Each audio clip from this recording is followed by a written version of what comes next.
dan asas diskriminatif, semuanya harus diproses demi menegakkan dua prinsip tersebut. Kan tidak mungkin, karena bukan itu tujuan dari hukum.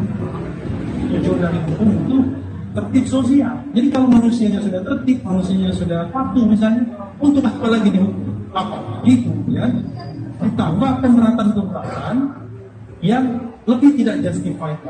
Saya mengatakan, jangankan pemberatannya, yang awalnya saja tidak justified karena rasanya dua unsur yang absoluta saya sebutkan tadi susah.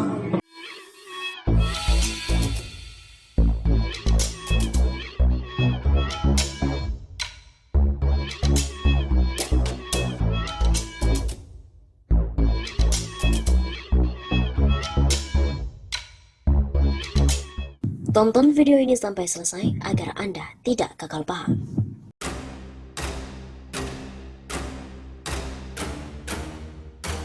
Refly Harun menelanjangi kecacatan hukum dalam sidang HRS.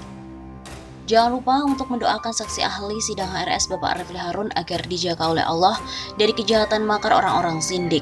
Karena dalam sidang yang digelar pada hari Senin kemarin 10 Mei, beliau telah menelanjangi kecacatan hukum yang menjerat Habib Rizik Syihab serta ormas beliau. Jaksa penuntut umum sangat bernafsu sekali memidanakan, padahal pengenaan sanksi pidana itu harus dianggap sebagai jalan akhir. Kecuali kalau misalnya orang yang dianggap melanggar protokol kesehatan itu memang bandel, tidak mau nurut berkali-kali melanggar.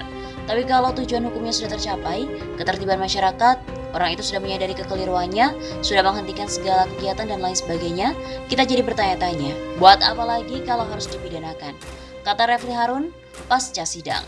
Pakar hukum tata negara, Refly Harun dihadirkan sebagai salah satu saksi ahli oleh pihak terdakwa Habib Rizik Syihab dalam sidang kasus kerumunan.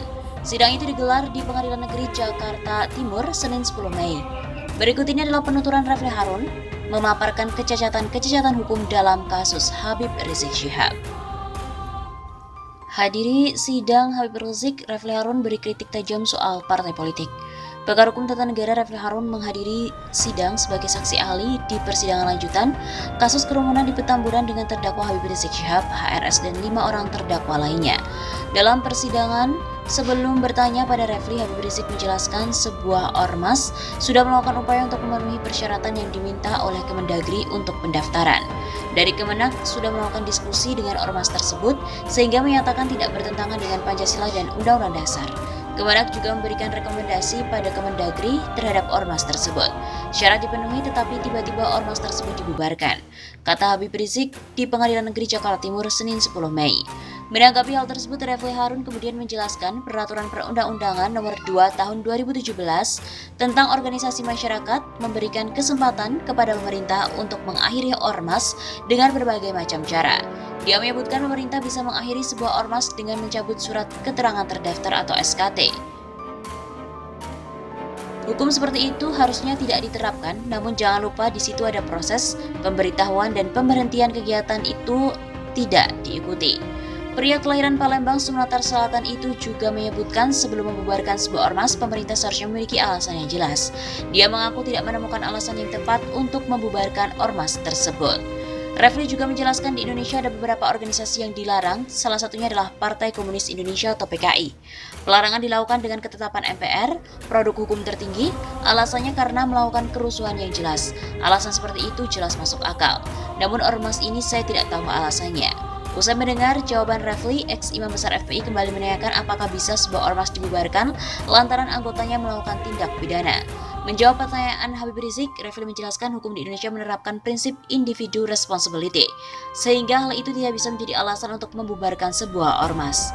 Tindak pidana yang dilakukan oleh individu tidak boleh diberatkan pada instansinya. Namun Refly melanjutkan jika alasan tersebut dibenarkan, seharusnya partai politik juga sudah dibubarkan oleh pemerintah. Hal ini lantaran jelas Refly semua partai politik yang ada di Indonesia memiliki anggota yang pernah terlibat tindak pidana.